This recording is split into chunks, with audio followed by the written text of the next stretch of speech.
E aí, pessoal, mais um Marta Sincera Cast com um convidado super especial, é óbvio, trazendo aí o pessoal do mercado contábil, o pessoal que tá ali no chão de fábrica, fazendo as coisas acontecerem. E hoje eu tô aqui com o Cristiano Freitas, o CEO do Grupo Cirrus, uma contabilidade aí focada em startups, no mercado financeiro. Cristiano, prazer, obrigada por estar aqui conosco. E me fala um pouquinho aí do Cristiano. Eu que agradeço, Marta. Sempre é bom estar aqui, contar um pouco de história, falar sobre jornada. Eu sempre brinco que você contar os tropeços ajuda quem está começando a construir e é uma forma da gente relembrar a jornada que a gente passou. Então, agradeço ali pelo convite. Eu que agradeço, é verdade. As pessoas, eu tenho recebido bastante feedback, né? A gente lançou aqui o podcast com o Érico da Contibank. O primeiro podcast foi muito bacana, o pessoal teve bastante, falou assim, nossa, vários insights legais. Essa semana a gente vai trazer aí o pessoal aí da Confirp, o Richard. Legal. E o terceiro é contigo. E eu sempre quero trazer bastante experiência de quem está ali no chão de fábrica, as dificuldades, as coisas boas. Então eu quero que o Cristiano comece aí contando como que o Cristiano resolveu ser contador, ter uma empresa de contabilidade. Me conta um pouquinho. Legal, bora lá. Primeiro que quando eu vi o nome, eu falei, Marta Sincera, eu falei, fiquei preocupado. Se preocupa, que vai vir umas perguntas bombas aí. Mas vamos lá. Eu comecei, Marta, assim, dentro de contexto, de realidade, eu comecei a trabalhar bem cedo. Então, 14 anos ali para 15, pelo um pedido ali de um adolescente nessa fase, eu queria ali um videogame, ganhei uma inscrição num curso profissionalizante e acabei começando a estudar sobre contabilidade os cursos que tem administrativo, contábil e informática, que era o curso ali na época. Uhum. Então, ali foi meu primeiro acesso, né? E antes disso, eu tive um pouco de contato ali com contabilidade de curioso. Minhas irmãs já tinham feito cursos similares, a gente tinha aquelas apostilas em casa. Então, quando eu estava ali no meu horário de tarde, depois dos afazeres ali, né, que a minha mãe deixava, eu pegava aquilo e lia. Uhum. E como eu não tinha nenhum viés de quem tivesse atuado, para mim eu entendia um pouco aquela lógica, achava interessante, né? Travava, obviamente, na construção de um balancete, mas até ali os princípios eu entendia o que era aquilo. E aí, quando eu acessei a escola, né, tinha acesso a esses dados e tal, eu ia bem, porque a professora passava as tarefas, eu conseguia conduzir, fazer atividade e tal. E ela sempre me perguntava, falei, Cristiano, você terminou? Eu falei, terminei sim. E isso eu fui me destacando. E aí, no final desses cursinhos, que eram, acho que 9 meses, não lembro exatamente, você poderia tinha uma oportunidade de monitoria, que era o acesso para o mercado de trabalho. Então, isso eu estava ali foi de 14 para 15, mais ou menos, estava com 15 para 16 anos.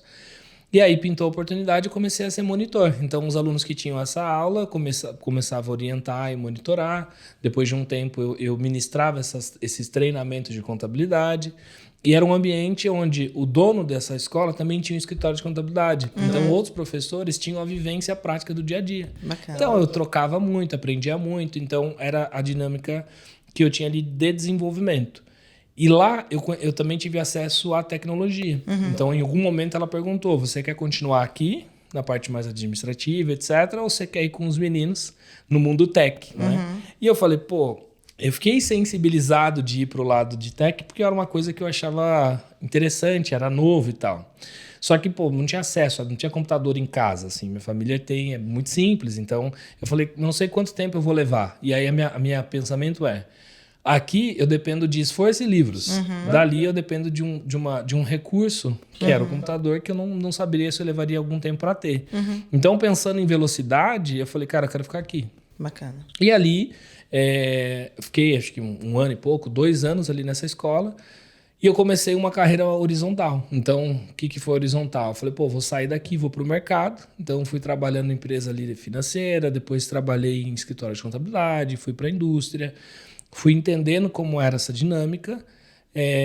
Dentro do escritório novo ainda, eu tive meu primeiro contato em gerir um time, então cuidava de uma célula de contabilidade. E isso ainda sem se formar em contabilidade. Que você estava com 18 anos, né? Com 18 ali. Aí eu entrei na faculdade com 19, na PUC. Na PUC, meu primeiro acesso foi abrir o mundo para um outro mundo, que era abrir os horizontes para um novo mundo, porque era de auditoria e coisas que eu nem sabia o que era. Mas todos os professores na PUC eram. Eu falei, se o cara que está dando aula trabalha com isso, tem que ser um caminho que eu vou. E aí eu foquei... Os professores eram donos de escritório de contabilidade? Não, eles eram auditores. Auditores, Auditores. Tá. Uhum. E... Só que eu sempre tive o desejo de empreender, né? Porque, como eu venho de uma família simples, eu saquei que educação era o que me levaria, me daria acesso. E aí foi o que aconteceu. Então, eu estudando, comecei a trabalhar, novo e etc. Só que aí eu começava a olhar o ambiente. Eu falei, pô, quem são as pessoas que detêm bens, que crescem na referência? Aí eu olhava e falava, pô, a galera tem quem trabalha, mas também tem quem empreende. E eu falei, acho que eu quero empreender. E eu internalizei isso em mim, quero ter o meu negócio. Então, tentei ter um negócio de contabilidade com 18, não rolou, né? Eu falei com um amigo do meu pai, apresentei a ideia, ele falou, cara, legal, mas não vai fazer sentido. Obviamente, eu imagino ele ter uma conversa com um moleque de 18 anos. Sim. Só que ali era o desejo, isso mais ou menos com 18 anos. Quando eu entrei na universidade, na PUC, aí eu acessei um outro mundo. Certo. Que é esse mundo de auditoria, de consultoria, controller. Eu nem sabia exatamente quais eram os papéis e essas funções. Só que todos os professores falavam, pô, aqui é uma escola, aqui você tem que aprender e etc. Eu falei, pô, você tem que aprender, eu vou entrar. E aí eu fui para Campinas, trabalhei numa empresa chamada Matera como estagiário. E aí vai a dica da galera. Você sempre vai... Às vezes, você dá alguns passos atrás para dar alguns para frente. E eu lembro que eu trabalhava numa indústria, na época com carteira registrada, um bom salário. Pedi a conta para receber metade disso em bolsa estágio, que não era nada. Mas porque eu queria acessar a Campinas, eu morava em Jundiaí até então. E aí em Campinas eu fui trabalhar na Matera. A Matera hoje é uma grande empresa de tecnologia que vende soluções ali para fintechs e bancos e etc. E eu olhei aquele mundo e falei, pô, que mundo diferente. Então, gestão aberta, indicadores, etc. Eu falei, e aí sempre tecnologia vindo. Então, tive essa experiência de estagiar dentro de contabilidade de uma empresa de tecnologia e achei aquilo um máximo. Só que a faculdade te provoca, né? Para empreender de auditoria, eu falei, se é para ser auditor, então vamos ser. E eu fui aprovado, acho que dos 4 processos seletivos das grandes companhias, eu passei em 3. Então, eu fui aprovado na Deloitte, na KPMG, acho que na Ernst, na época, e numa consultoria dos professores da PUC. Bacana. E aí eu não sabia, eu falei, vou para a KPMG. Aí comecei a atuar na KPMG, mas isso aqui é para outro momento, mas não curti a experiência de ser um auditor e ficava aquela vontade de ter negócio. Em paralelo a isso, com alguns amigos, eu entrei naqueles jogos do Sebrae de construção de empresa. Sim. E aí eu falei, pô, acho que é isso. Só que aí eu não tinha ideia do que. Tipo, eu vou fazer carreira aqui, vou montar um escritório. E eu sabia que o escritório era o caminho mais rápido, né? E no meio dessa época aqui dos jogos, a gente arrendou, né, um antigo dono de escritório desses 2 meus amigos. Ele chegou e falou assim, eu tô com o escritório. Ele era um escritório que tinha sido grande, faturava 400, 500 mil por mês. Estava num processo praticamente de falência, né? Ele foi perdendo faturamento na sucessão ali para o filho. E a gente falou, vamos arrendar. Era 11 mil reais de receita, recebia 6 mil, 6,5 quando era um bom mês. Só que a gente falou, cara, é o pontapé para começar a empreender. Nisso eu saí da KPMG e fui de cabeça empreender. Show. E ali, quando eu estava empreendendo, eu falei, pô, agora eu sou empreendedor. Então, preciso acessar ambientes de empreendedor. E isso a galera fala muito hoje, né? Johnny fala um pouco, o Johnny Martins fala sobre isso, o Primo fala sobre isso, sobre o ambiente.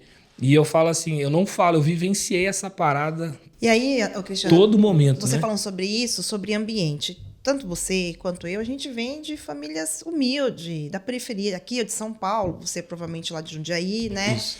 E meu pai sempre foi muito trabalhador, minha mãe dona de casa, então eu via meu pai trabalhando muito. E aí é o seguinte, você falando, você falou assim, olha, eu sempre foquei na educação, que a educação ia mudar, e comecei uns ambientes. Como que foi essa de ambientes? Porque, por exemplo, na minha infância a gente andava com o pessoal do bairro, entendeu? Isso. O que me fez fazer uma viradinha de chave na época foi que meu pai trabalhava muito e eu não tinha dinheiro. Uma vez eu falei, pai, preciso comprar calcinha. E meu pai falou assim, não tenho dinheiro para comprar calcinha.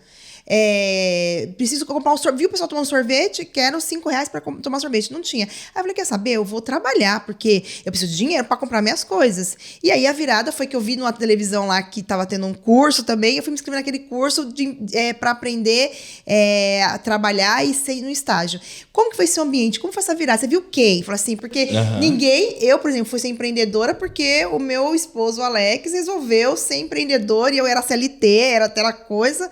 Como que foi essa... Quem foi que você viu que eu quero ser dono, eu quero empreender? Quem foi essas pessoas que você andou? Como que você conseguiu sair desse ambiente? Sim, foram algumas pessoas, mas é difícil isso. Assim, eu vivi numa... Eu fui criado, eu fui moldado num ambiente de escassez. É isso aí. E até os meus 11 anos de idade, eu vivia sem referência. Então, quando você vive sem nada... e você olha para o lado e o coleguinha também não tem nada, você entende que aquele é o conceito de mundo. Isso aí. Né? Então, pô, não ter grana para você comprar uma roupa que você quer, acessar um doce, etc. É uma coisa que, pô, é normal, tá todo mundo aqui assim, esse é o conceito de mundo. E aí, foi engraçado que a minha mãe, a minha família, eles entraram numa religião, e lá eu comecei a ter aqueles colegas de religião. Bacana. E aí você começa... Religião é aquela coisa, é universal, você conhece todo mundo ali. E aí, a primeira mudança foi... Um amigo meu, a mãe dele era professora. E aí ela falou, o que você está imaginando de escola? Você já pensou em estudar numa escola técnica? Eu falei, eu nem sei o que é isso. Olha que legal. E aí foi o primeiro ponto. Então, dali ela fez a primeira provocação. Eu falei, escola técnica, mas por que escola técnica? A escola técnica ela tem um bom ensino, ela não é uma particular, mas ela não é uma pública. E você também pode ter curso técnico lá na época. Então, acho que vale a pena. Eu falei, então tá, deixa eu estudar, o que eu tenho que fazer? Tem prova? Tem prova. Daí eu fui estudar, então foi a primeira pessoa que me tirou do ambiente de... Provavelmente eu poderia ter estudado escola pública sem essa referência e se descobrir essa parada depois... Porque meu pai e minha mãe não tinham esse acesso. Então foi ponto 1. E aí passei, entrei nessa escola. Aí você acessa outro mundo, outras pessoas, outra realidade. E eu falei assim, agora eu preciso fazer grana. Preciso trabalhar. Então, quando eu estava fazendo esse curso profissionalizante, foi o primeiro acesso para conseguir ir. E lá eu tenho uma mentora. Me distanciei dela no tempo, mas foi a pessoa que mais me ensinou a maturidade e o pensamento. Tipo, crítico em relação às oportunidades, que é a Cecília. E ela acho que ela nem sabe isso. Eu tô devendo um exercício de gratidão, que é mandar algo para ela. Já agradece. Não, cara, eu agradeço assim, essa mulher, ela mudou a minha perspectiva de mundo. Porque quando eu não tinha monitoria ou treinamento, eu tava dentro da sala dela sendo ensinado por ela. E aí a cabeça foi mudando. E aí ali começou a despertar isso de empreender, né? Então eu via as pessoas tendo ali no escritório, eu estava convivendo, eu falei, e se eu tivesse uma parada dessa? E se fosse meu? E aí eu ia pesquisando histórias, né? Sobre histórias de empreendedores, aí veio uma questão na TV, você admira alguém, então isso foi provocando. Esse acesso me deu a oportunidade, por exemplo, de dando o passo, entrar na trajetória profissional. Aí quando você entra, Marta, e você conecta nesse ambiente, aí o seu horizonte de mundo ali abre. Exato. E aí o outro horizonte que abriu para mim foi estudar na PUC.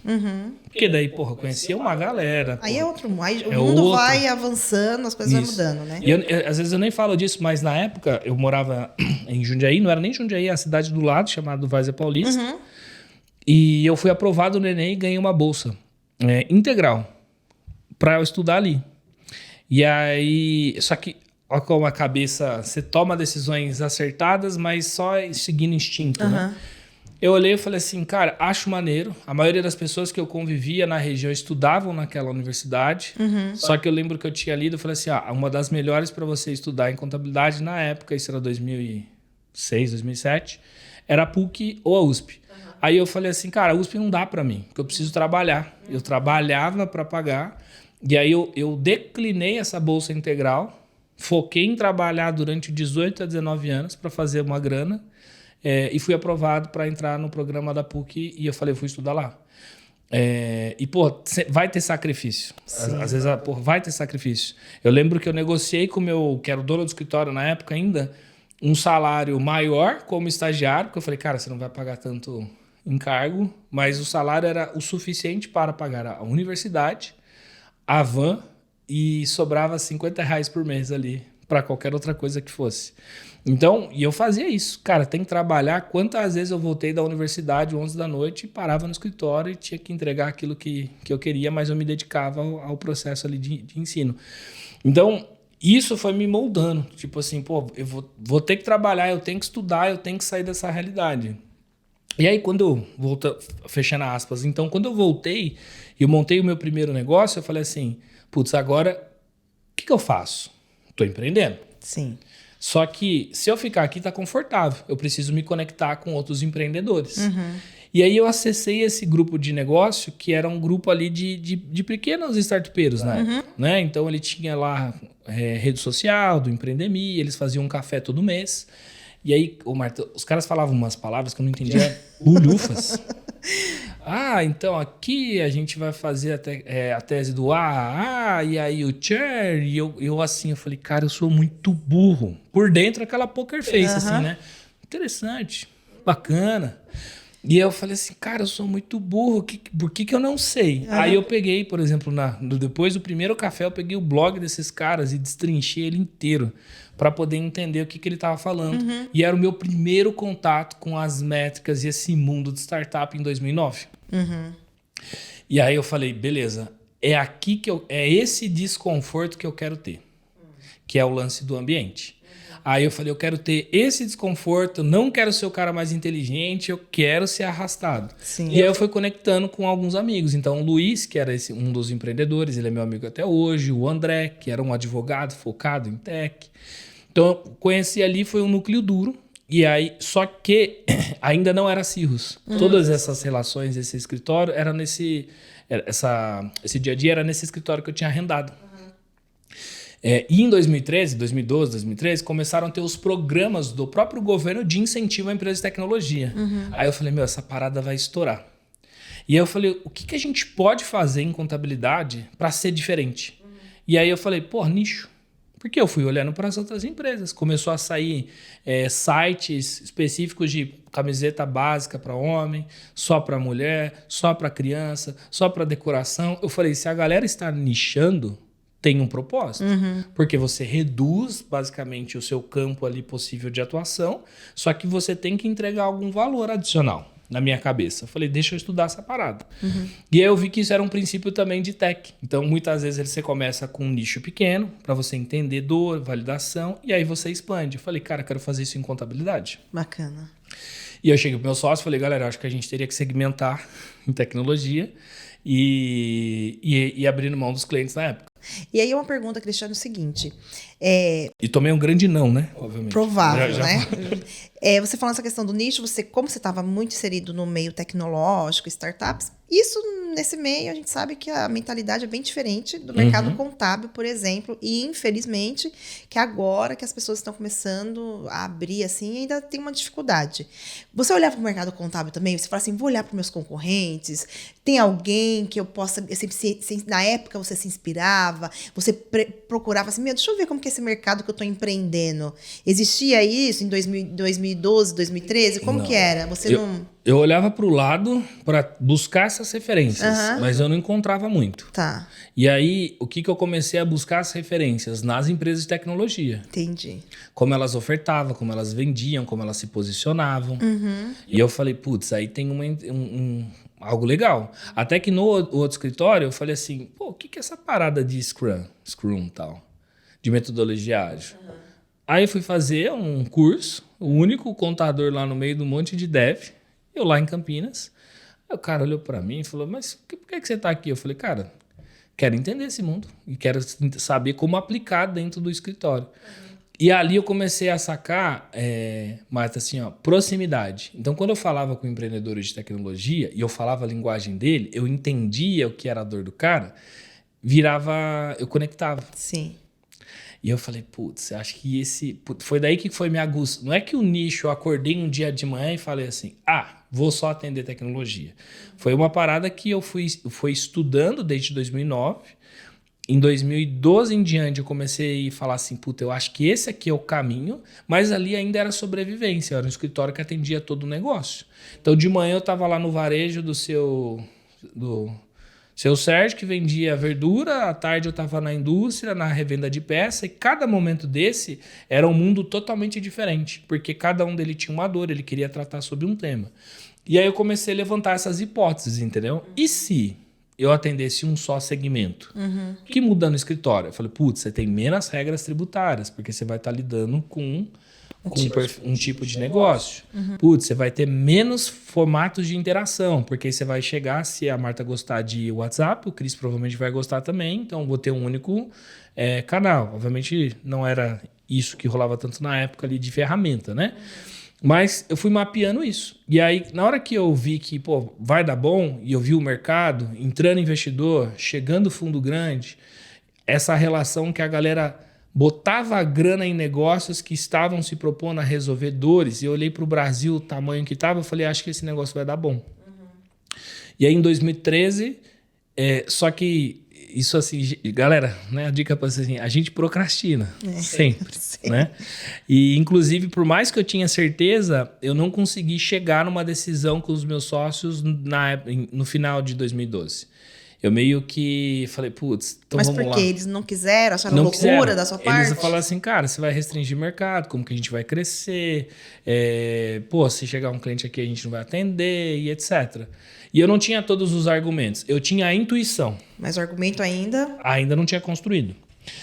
E aí, só que no meio desse período, a minha esposa saiu do negócio, ela ia empreender e ia voltar para Jundiaí.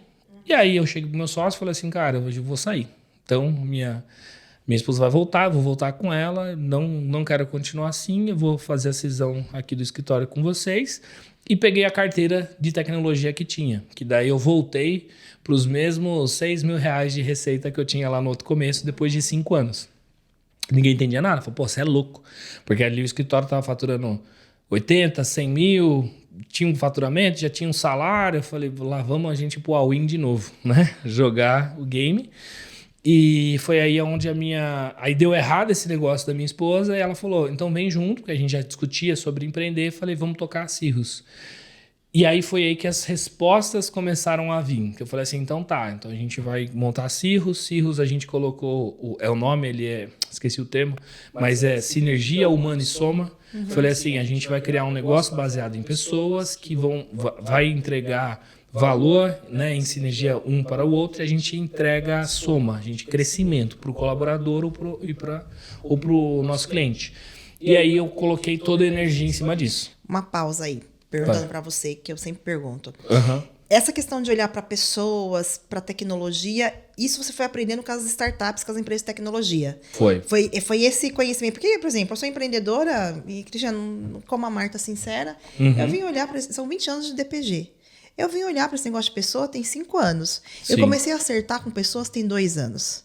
São 20 anos, sabe? E aí, por isso que eu pergunto, aí você viu que o sucesso estava aí. Estava aí, porque eu olhava como eles lidavam, como era a relação. Cara, eu sou curioso. Até um colega meu esses dias perguntou, eu falei, pô, você veio numa situação bem fodida, né, cara? Perdão da palavra, mas... É isso. E eu falei assim, geralmente a relação quando você é um fodido na vida, você olha pra quem tem e reclama. Ou você se vitimiza. E aí eu falei assim, cara, o que eu aprendi foi respeitar a história do outro. Então, se esse cara hoje coleta um valor financeiro e de crescimento, é porque alguém plantou. Ele pode ser o escroto que foi. Alguém fez essa parada ali no passado, então respeito a história dele e tento aprender com ele. Então, quando eu liguei essa chavinha de, tipo, aprender, e obviamente não sou perfeito, hoje eu tenho essa maturidade de visão, mas muitas vezes eu me pegava, puta, pro cara é fácil. E eu daí hoje eu falava assim, já começa com tudo. Não, mas o desafio é diferente. Sim. Tipo, o desafio de crescer e tal. E ali foi dali que eu cresci nessa mentalidade, até que nasceu a gente colocou a visão de pessoas, processos e serviços, era essa a ordem. Pessoas, processos e serviços. Hoje, pós-pandemia, é um pouquinho diferente. São papéis, pessoas e vamos lá. Mas pessoas era core sempre. E tecnologia? Tecnologia... Você não tinha olhado muito para isso? Eu olhava para tecnologia, mas eu olhava... Sabe qual era o meu maior hack de vendas nessa fase da Cirrus? Qual? Era eu falar que eu usava o Google Drive integrado com os meus clientes. Entendi. Porque em 2013 ninguém falava disso, não tinha colaboração online. Na hora que eu falava que, pô, eu trabalhava num ambiente colaborativo com você, dispensando malote, papel, tudo no digital, isso desde 2013, pô, os empreendedores piravam. Ainda mais pessoal de tecnologia, né? E como eu descobria isso? Eu entrava nos eventos de tecnologia como cliente oculto. Eu entrava lá na roda quando tinha e eu não me apresentava como contador. Eu ia fazendo o customer development, né? Eu ia falando com os caras, eles iam comentando. E aí eu falei, olha, eles não gostam de papel, a linguagem muito jargão. Fui mapeando. Então eu fui trazendo o conceito de agile, de metodologia para o dia a dia. Aplicava Scrum nos planejamentos. Só de falar, o rapport vinha. Quando eu falava a linguagem dele, entendia o modelo de negócio e tinha processos que falavam a mesma... tinha conexão com o dia a dia do empreendedor. E isso daí começava a funcionar. Eu falava assim, putz, vai dar bom. Sim. Só que entre dar bom e de fato se concretizar foram 2 anos. Foram 2 anos, porra, comendo pão que o diabo amassou, porra, sem pouca receita, praticamente quase 0 salário. E lá falando, não, mas essa parada vai dar certo. Vai funcionar. E aí em 2015 eu conheci, por uma indicação desse colega, o Diego da Rock Content. E aí eu troquei uma mensagem com ele, e o Dieguinho falou, cara, vem pra cá, porque a gente tá com algumas dores, talvez você possa ajudar. Porque eu tava estudando sobre jornada de captação, eles estavam rodando uma captação lá, na época eles eram de BH. Eu lembro que eu falei, pô, topo, semana que vem, quinta, bora. Então tá. Aí ele mandou o endereço, eu falei, porra, Minas Gerais, cara. Aí eu peguei um ônibus e fui. E aí, cara, conectei, olhei, e ele falou, cara, como que você faz marketing e tal? E eu falei, ó, tava com um desafio, tenho site, etc, mas ainda não conectei, não sei exatamente qual que é, eu preciso levar minha autoridade, etc. Aí ele falou assim, cara, você já ouviu falar sobre marketing de conteúdo? Eu falei assim, agora eu sei porque eu te estudei antes de vir. E aí ele falou, é isso aí que você vai ter que aplicar. E aí o Diego, que é o CEO hoje da Rock, foi o meu primeiro planejador da minha estratégia de marketing. Show. Então a gente traçou lá, ele falou, cara, vamos fazer isso, porque vai levar autoridade, tal. E eu repliquei. E eu peguei gosto disso. Falei, tá aí, cara. Porque por mais que eu já estava disposto em atender além da cidade, e aí eu tinha isso na cabeça que ele teria que ser um negócio ali nacional e não mais regional, eu não sabia muito o meio de fazer isso. E aí quando eu saquei que era por meio de marketing de conteúdo, as estratégias de inbound marketing, eu ia levar essa autoridade, eu falei, vamos embora. Só que me faltava ainda case. Eu falei, eu preciso pegar um grande nome. E na época eu fui para São Pedro Vale, um dos maiores berços das empresas de tecnologia. Lá tinha Simpla, Hotmart, Rock Content, App Prova, Dito, Melius. E aí o meu primeiro sim foi com a Simpla. Bacana. Aí depois aí eu brinquei, entrei no clube do Bolinha, aí a Simpla aceitou, aí a Rock saiu do projeto, virou recorrente, e eu fui pegando as empresas que mais cresceram nesse período. Então aí foi uma época que a gente atendeu Creditas, né? Até que esse é um número super legal, assim, dos 26, eu acho, unicórnios que a gente tem, 7 deles, acho que 7 ou 8 foram clientes da Cirrus, um até hoje. Por quê? Em 2013, que é quando o Nubank estava vindo, etc., foi quando a gente começou também. Então, um lance da sorte eu me arrisquei, mas no boom eu já estava preparado, Sim. eu já estava inserido. E aí foi aonde eu rampei. Então, a minha conexão foram elos, né? E aí quando eu falo dos ambientes que você tinha perguntado, em cada fase dele eu estava me conectando. Então, quando eu me conectei no ambiente de São Pedro Vale, era a cooperação. Os caras queriam que eu desse certo. Eles queriam que eu crescesse. Então, e eu me provocava. Então, quando eu falei assim, tô manjando tudo de investimento. Aí o cara falou assim, você já estruturou investimento vindo de Delaware, né, Estados Unidos, para o Brasil? Eu falei, lá vou eu de novo. Aprender tudo de novo. E aí fui, eu sempre tinha esse desconforto. Então, esse ambiente, esses dias eu me provoquei e falei assim, cara, eu tô numa bolha de tech. Porque eu só tinha negócios em tech. Eu falei, eu vou para outro ambiente. E aí eu tô no mastermind do Thiago Nigro, do Grupo Primo. Por quê? Eu queria conectar com empreendedores que não eram do mundo digital. Porque eu sei que eu aprendo lá. Sim. Entendeu? A mesma coisa eu fiz com o pessoal da G4, do G4 Scale. Eu entrei na comunidade do G4 Scale, por quê? Porque eu quero estar com empreendedores que resolvem, fazem as paradas em outros mercados. E aí eu vou coletando essa informação e trago para cá. Porque desafio hoje, Martim, a gente tem, né? Um monte de coisa. Então, eu acho que isso foi o que sempre me motivou. Então, eu acertei a veia do que era ser um negócio de nicho. Hoje, até falando com o Roberto Dias, né, do Arte, num bate-papo, ele falou assim, Cris, você já sacou que você é um generalista no nicho? Eu falei, é isso, essa é a definição. Porque eu não entendo só de contabilidade. Se eu sento um cara aqui para mim de SaaS, eu vou modelar o negócio com ele, porque eu entendo a métrica, eu entendo a rotina, sei os KPIs que os investidores vão fazer. E aí isso foi girando. Então a Cirrus hoje, além de contabilidade... hoje, para mim, a contabilidade é muito mais relacional. Ela gera minha receita recorrente, ela paga o meu salário fixo, aquela parada toda. Só que mais importante do que isso é ela que me permite as conexões e a construção de ecossistema. Então, hoje eu faço investimento em startups que estão relacionados a soluções de RH, de finanças, etc. E produtos aí de educação e tudo mais que a gente vai lançar aí nos próximos meses. Então, isso, para mim, foi uma parada muito gratificante, porque o que todo mundo contestava... Pô, nicho cresce? Eu falei, cresce? Claro que cresce. A gente tem uma crescente aqui, a gente chegou, acho que hoje, no faturamento de 1 milhão mês de receita, só com nicho. Eu não expandi. Tá vendo? E aí, olha, você tá falando, Cristiano, eu tô pensando aqui em várias coisas, né? Então, ele já falou ali atrás que a primeira coisa, se você de fato quer começar a crescer, é os ambientes. Não tem jeito.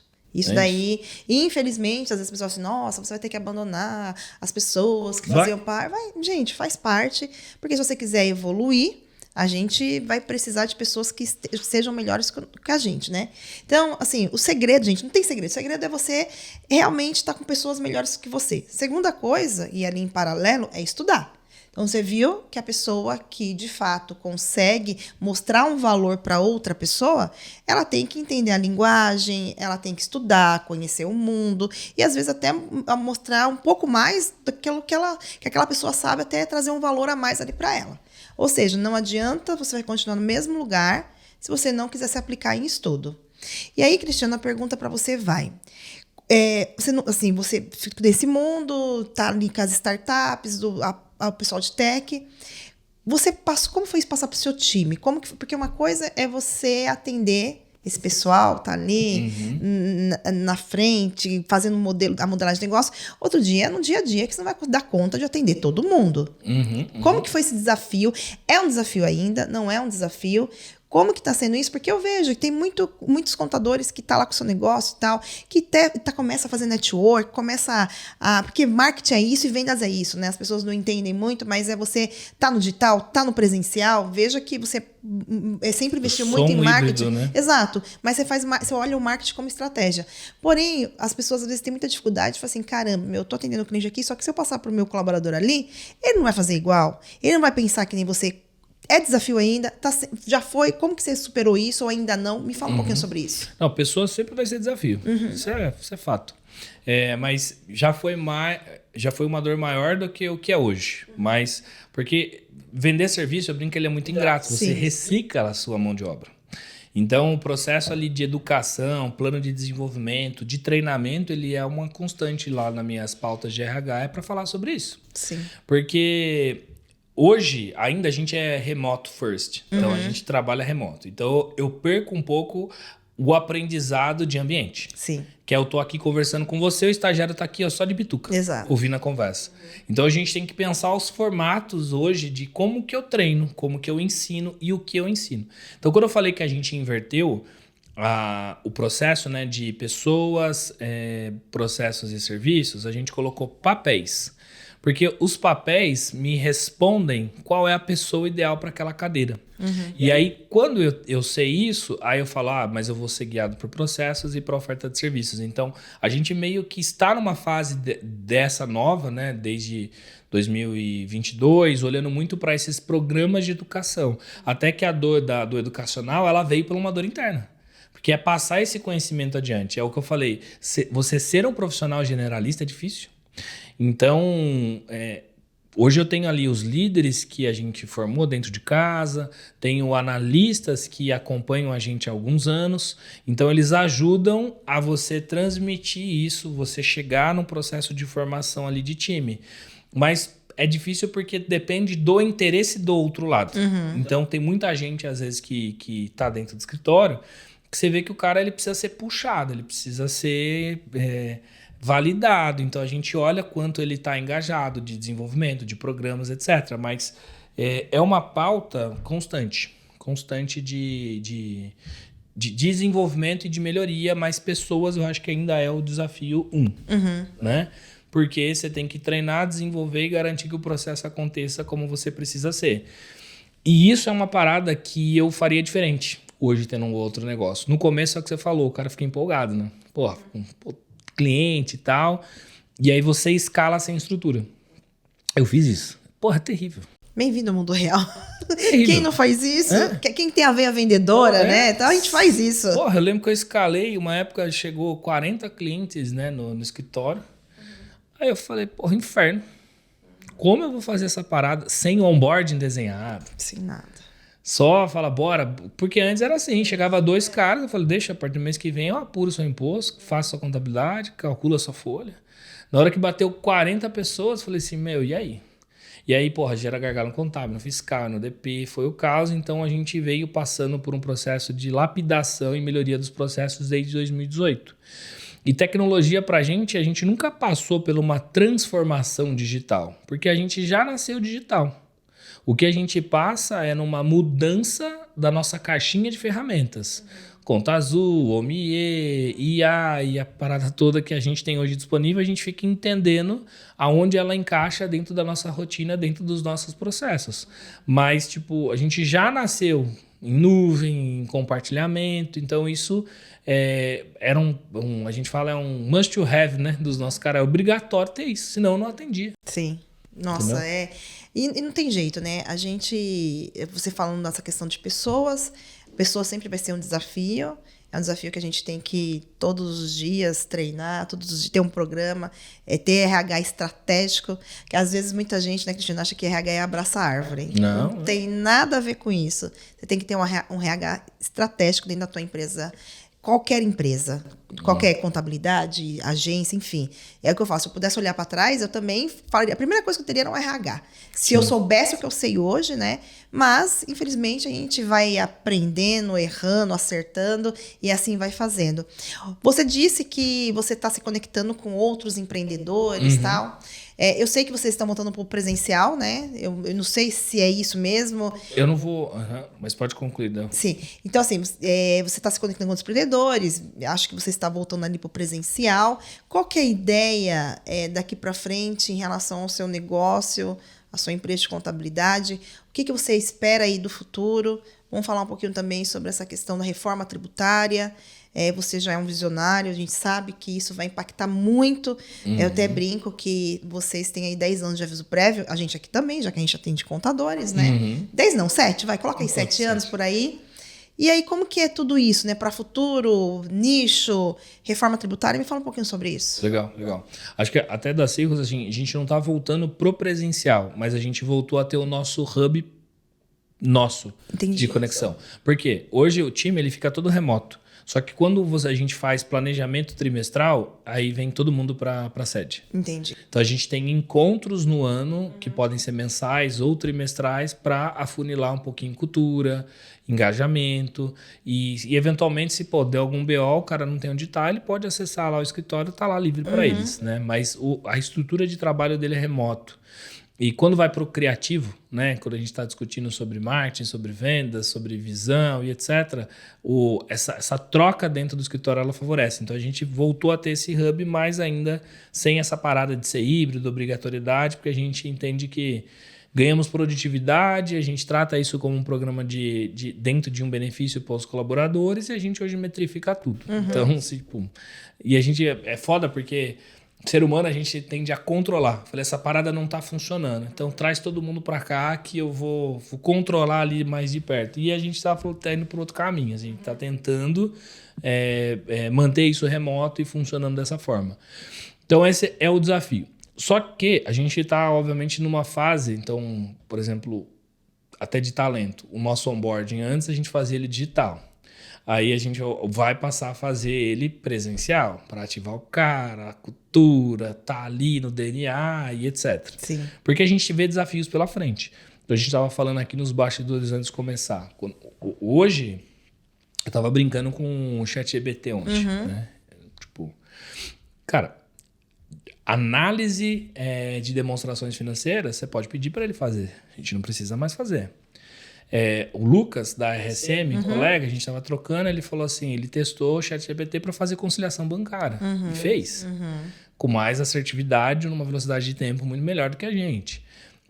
Então, a gente tem duas grandes questões que eu acho que vão mudar completamente a relação do que é um serviço contábil nos próximos 5, 7 anos. Que é a inteligência artificial e a reforma tributária. A reforma tributária, eu brinco que ela vai ter um hiato que ela vai ser boa pra gente. Porque, cara, rodar dois períodos, 2 regimes tributários de forma transitória vai aumentar o escopo. Então, obviamente, a gente tem oportunidades aí de negócio por vir. Mas, eu falei esses dias, hoje cedo com o Thiago conversando, eu falei, cara, mas sabe qual que é a merda? Porque a gente já é visto como um mal necessário em muitas coisas. Porque você tem que acertar a mão na proposição de valor para o cara entender, cara, eu preciso de contador e é isso. Imagina eu virar para o cara e falar, pô, vou aumentar os seus honorários, porque agora a gente tem um regime tributário em transição, então você vai ter 2 regimes ali paralelos e eu vou aumentar o seu escopo de trabalho. A gente tem que tomar muito cuidado com essa abordagem, porque para o pequeno empreendedor...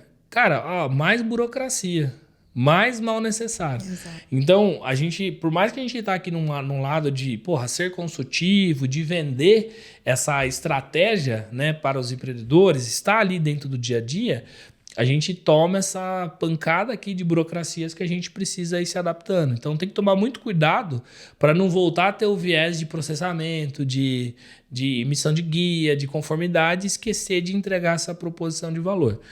Então, eu acho que isso aqui vai ser um híbrido, entendeu, Martins? A gente pode fazer uma limonada desse limão, tem hora que vai ficar meio amargo mesmo, que vai ser desafiador.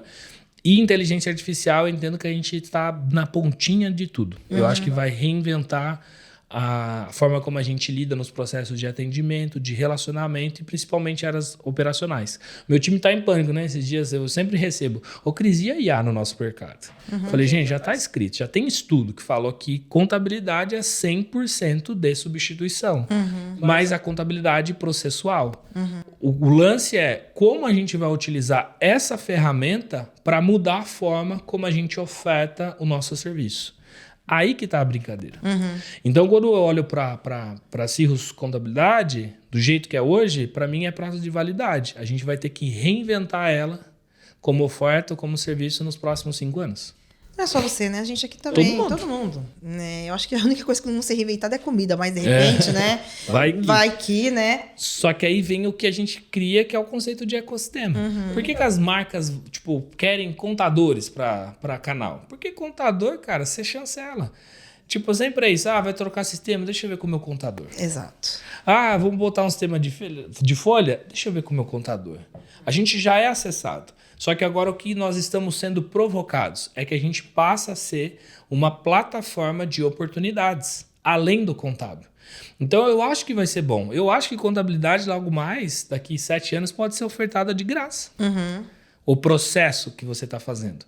E da onde você vai tirar a receita? Em cima de todos os trabalhos consultivos que você vai apresentar para o seu cliente. Verdade. Não é? É verdade, até porque hoje já tem empresas, né? Tem grandes startups que já faz isso. Ou seja, coloca contabilidade de graça e coloca lá o financeiro como o serviço de valor lá para as pessoas. Mas é isso, Cristiano. É você realmente começar a pensar de forma como que eu consigo escalar meu negócio. Isso. Entregar coisas consultivas, que realmente eu consiga ter ali um valor que seja interessante para minha empresa. E aí vai ter que quebrar a cabeça. A tecnologia, a inteligência artificial veio aí para todos os negócios, para mudar mesmo a visão.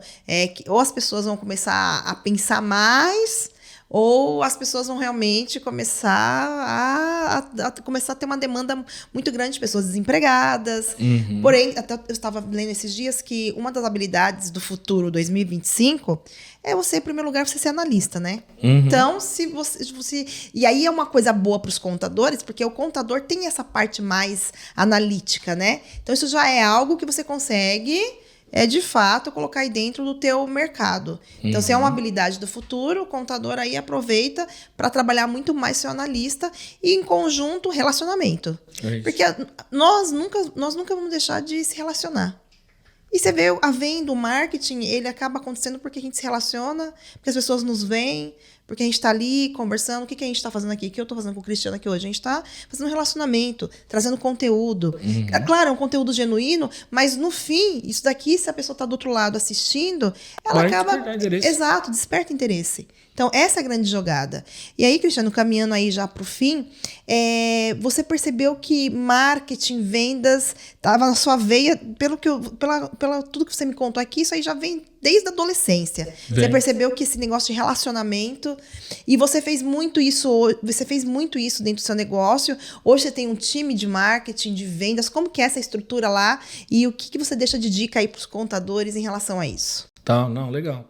A gente, assim, eu descobri isso depois, a habilidade, né, de comunicação. Inclusive, eu não lembro o estudo, mas a habilidade de comunicação é uma das competências que mais vão ser exigidas nos próximos 2 anos. Sim, isso mesmo. E geralmente o contador é um cara introvertido. Exato. Né? Então, vai todo mundo ali sair um pouquinho da zona de conforto. Mas, cara, quando eu descobri isso, hoje... E aí, olhando para negócio, Marta, e eu acho que assim, não entrem nessa pira, né, para quem ouvir esse conteúdo, que nem sempre é um número. Então a galera fica muito assim, putz, preciso de mais clientes, quero 1.000 clientes, 2.000 clientes. Cara, essa não é o jogo, essa não é a parada. A parada hoje é rentabilidade. Você tem um escritório, você tem que ter lucratividade, você tem que ter rentabilidade, você tem que fazer esse negócio funcionar. Então, rentabilidade, ou seja, negócios que sejam lucrativos, eles são necessários e muitas vezes não é muito. É você conseguir vender mais produtos para o mesmo cliente, é você aumentar a sua oferta ali, né, de como você encapsula isso para uma oferta genuína e boa, porque a margem te possibilita ter capital para poder investir nessas transições como um todo. Então, fujam basicamente de números em grandeza e entendam o que faz sentido para o seu negócio. E até ali dentro disso, hoje, por exemplo, a minha estrutura de marketing ela é uma estrutura mais enxuta. Eu tenho 2 pessoas em vendas, basicamente uma que qualifica e outra que fecha essas vendas, porque é uma venda consultiva, então ela é complexa. Ele trabalha comigo, acho que 6 anos, então para fazer. E muita venda grande de ticket médio, eu ainda me envolvo, porque o cara ele quer, obviamente, falar com o sócio, então tem esse processo. E hoje eu tenho um cara de marketing que faz mais um papel de projeto. Então, assim, tem um freela de edição de vídeo, tem um freela de design, tem um freela de ads. Por quê? Se eu tivesse que montar toda essa estrutura dentro do escritório, eu teria que criar uma máquina de vendas para poder pagar essa conta. Meu CAC vai lá em cima. Só que hoje eu não tô nessa parada. O meu número de crescimento é de tipo 8 a 12 negócios por mês dentro de uma média de MRR. Por quê? Quando eu faço isso, eu vou tendo mais autonomia no meu negócio contábil de abrir mão de um cliente que não tem um bom relacionamento, uma boa rentabilidade. E eu me mantenho num jogo de crescimento, mas sem desespero. Então, por isso que eu montei uma estrutura assim, para poder fazer o dia a dia da Cirrus dentro do escritório. Então, ela ainda é uma estrutura enxuta, só que eu falei assim, quanto custa um cara de tráfego pago? É caro. É caríssimo. Então, aí a gente, tem um cara lá que a agência dele só faz tráfego pago. Eu falei, cara, contrata esse cara. Tem esse cara aqui que só trabalha com edição de vídeos, contrata esse cara. E aí, quando eu trago o custo desses prestadores de serviço e desse cara interno hoje que gerencia, reduz para mim. Tá ali no dia a dia, para você ter ideia, para discutir. Então, é um pouco da estrutura que eu faço. E agora com você é um projeto que a gente está começando mais de marca pessoal. Por quê? Se eu pegasse esse time e joga a marca pessoal ali dentro, já vai bagunçar, é verdade. Então, aí eu peguei e separei e é um projeto que a gente está tocando aí em conjunto. Então, hoje é assim que eu olho para a estrutura. Para um contador que está começando e não tem, cara, eu iria de fato para um processo de agência, contrataria a DPG para ele entender essa dinâmica. Porque é o que você falou, muitas vezes o cara fala assim, vou fazer uma ação de marketing, vou começar a ter lead, eu vou vender e vou crescer. Não, cara, você vai ter que entender essa jornada inteira. E aí quando você fala de jornada, é igual na Cirrus, eu tenho jornada do cliente, jornada do colaborador, jornada do líder. Aí você vai para o seu jornada do cliente, vai desde a ponta de interesse, né? A gente chama aí de jornada de compra, até o processo ali de entrega final. Então, isso é um descobrimento. E aí você vai entender o que funciona para esse cara. Então, marketing para mim é descoberta. Agora eu tô num desafio lá, o embalde marketing não dá o resultado que dava antes. Eu falei, qual que é a próxima roda? Tá em evento? Tá em prospecção ativa? Tá em indicação? Porque você vai ter que mudar esse balanço. Então, eu acho que se o cara tá ali, não tem ninguém, né? Se ele não tem time, muitas vezes é o dono do escritório que lida com os analistas, ele não tem nem lideranças, às vezes, de chave. Ele vai colocar marketing dentro dele como cabeça? Não faz sentido. Faz sentido.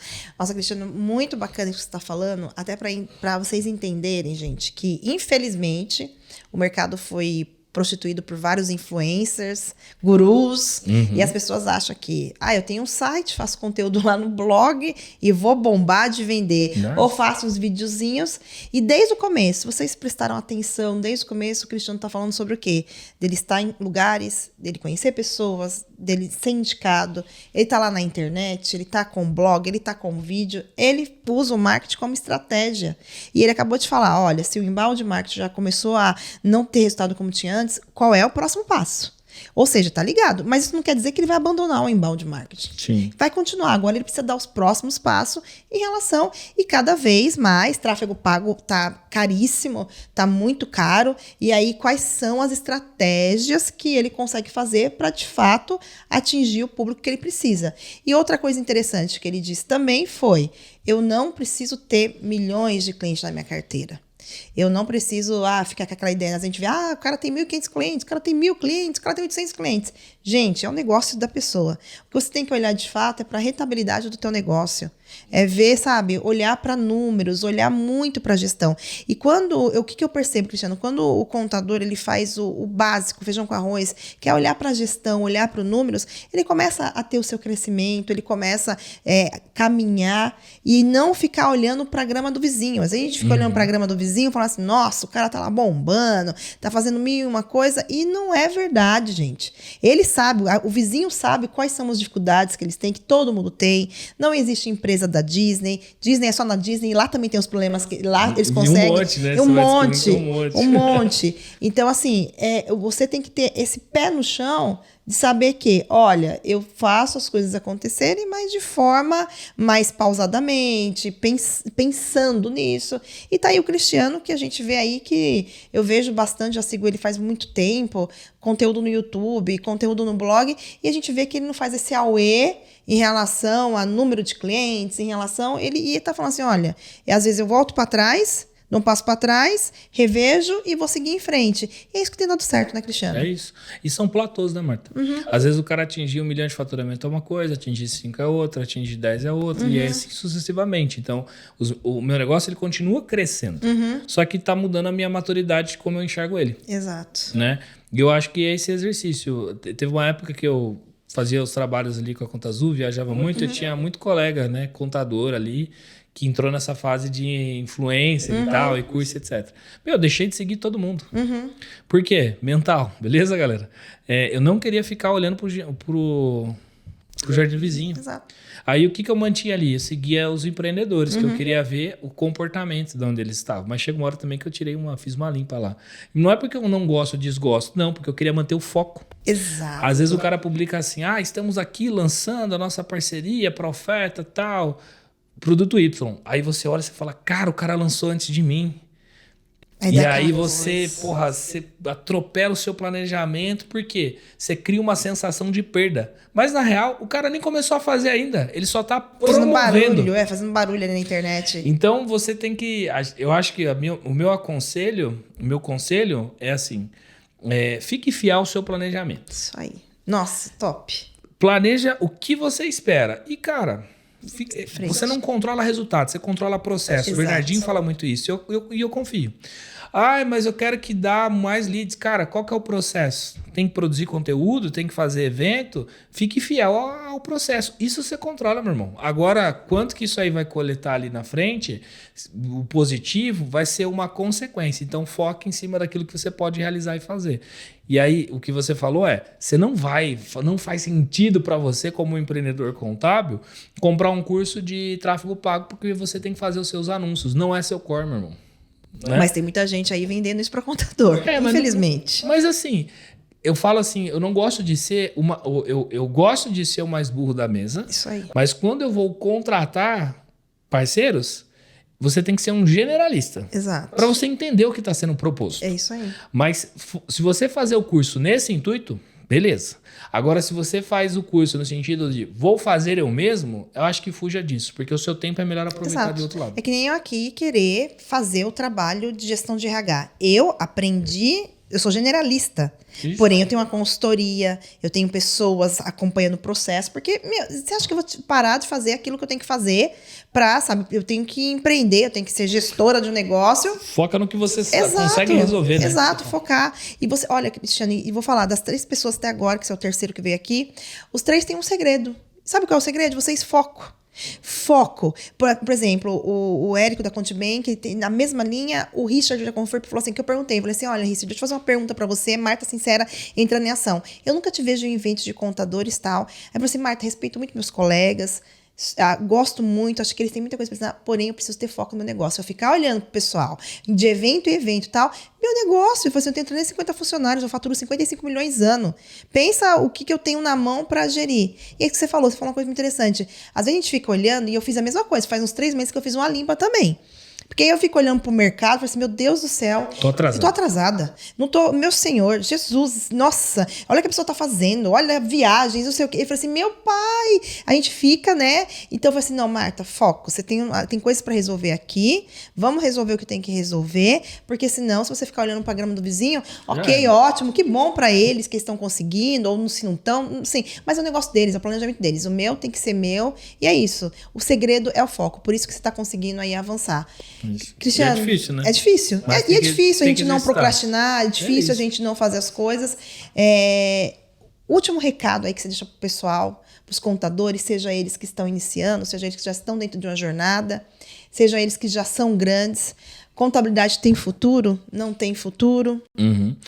Mas eu entendo que a contabilidade ela tem futuro sim. Uhum. Não só naquele apelo de ser uma contabilidade consultiva, mas eu entendo que é muito mais a contabilidade como uma plataforma de negócios. Uhum. Então a gente lida com os dados. Todos os bancos... Por que todo mundo quer contador como canal? Porque a gente detém o dado. Então, ter os dados do cliente é um primeiro passo. Agora, o que eu faço com isso? Uhum. E eu acho que eu vejo numa visão assim para os negócios contábeis esse estágio de você ter dados minerados, tratados, analisados, para que aí a gente consiga propor melhores saídas, melhores estratégias e de fato ser um contador consultivo. Uhum. Então, eu acho que tem sim mercado. De novo, não vou dar uma de guru, não. Vai mudar, eu sei, vai mudar 100%. Uhum. O que vai ser, a gente vai descobrir na jornada. Uhum. Então, para quem está aqui, eu acho que muitos vão ficar pelo caminho, muitos vão crescer, mas isso é o que é o processo de transformação. Assim como foi sair do físico para o digital, assim como foi a mudança ali da máquina de escrever para o sistema. Então, a gente está passando por mais um momento de transformação, de transição. Dá para colher frutos. Só que eu acho que fique fiel a resolver o problema que você se dispõe a resolver. Então, acho que não perder isso, sabe? Então, você falou de evento. Eu vou em evento, mas evento, por exemplo, organizado, por exemplo, por CRC, Sescom, etc., acho que eu não fui nos últimos 9 anos. Por quê? Eu vou em evento onde está o meu cliente, onde está a tendência. Então, acho que tem que usar o tempo que é escasso de forma estratégica, né? E eu acho que contabilidade te permite acesso. A gente ainda é um negócio que tem recorrência, é obrigatório. Então, existem várias coisas, só que o cara tem que querer te contratar e não estar obrigado a te contratar. Então, acho que colocar esse foco de desenvolvimento de negócios, plataforma e, de fato, querer resolver, eu acho que isso torna você um contador consultivo. É isso aí. Em resumo, né? E a venda, ela vem por consequência. É isso aí. A galera investe rios de dinheiro vender, mas não entrega. Aí não vai, é um saco furado, né? Entra e sai. Então, e vendas, como eu disse, vendas e marketing andando de mão dadas, porque não adianta eu fazer um bom marketing, aí ir lá conseguir vender, e aí esse bom marketing só de entrada, não tem um marketing ali dentro da... E foi o que a gente aprendeu, a gente cresceu muito também, e a gente perdeu muito, porque infelizmente a gente vai aprendendo, né? Então, tipo assim, opa, calma aí, e é isso, gente. E o Cristiano falou algo aqui muito, muito interessante. Eu posso vender muito mais para meus clientes, eu posso manter... E uma coisa está acontecendo muito aqui, Cristiano, que eu tenho olhado muito para churn, tudo, a gente está conseguindo. A gente está diminuindo o número de clientes, porém a gente está aumentando a recorrência. Por quê? Porque a gente está fazendo a lição de casa. A gente está olhando para os clientes, entregando. Gente, menos é mais. Sempre, sempre. E essa é a grande lição que eu saí convicta. Se eu já tinha... Às vezes fica assim, eu quero vender, eu quero bastante cliente. Se eu tinha aquela dúvida, aquela coisa... Hoje o Cristiano me ensinou que não, que menos é mais. E que é para a gente olhar de fato aí mesmo para qualidade, para entrega, para quem vai me pagar melhor, aquele cliente bom. E é isso. Cristiano, obrigada. Imagina, eu que agradeço. Deixar aí a galera me sigam, me apoiem, né? Produzindo conteúdo ali, @cristiano.ffreitas no Instagram e também no YouTube, saindo conteúdo novo pra galera. Isso aí, vamos colocar aqui na tela o Instagram dele, tá? @cristiano.freitas, com 2 Fs, né? @cristiano.ffreitas. Freitas, isso. Freitas, 2 Fs, tá? Também o canal do YouTube, tá? @cristiano_freitas. Isso. @Cristiano Freitas. Nós vamos colocar aqui embaixo, tá? Deixa a panteia. Exato. Segue ele lá, muito conteúdo bacana. Ele tá falando muito... E ali você pode fazer um benchmark bem legal. Porque você vai ver o que ele tá falando ali pro pessoal, pros clientes dele e tal. Fala, opa, olha como que ele fala. Você consegue fazer benchmark. E segue a DPG, marca a gente aí. Curte o canal, compartilha. Isso, quando você faz isso, gente, o nosso canal vai crescendo, vai ajudando mais pessoas e o nosso propósito é servir e poder ajudar aí com o nosso conteúdo. Obrigada, Cristiano. Obrigado aí. Tchau, tchau. Gente, fica com Deus e até a próxima. Tchau, tchau.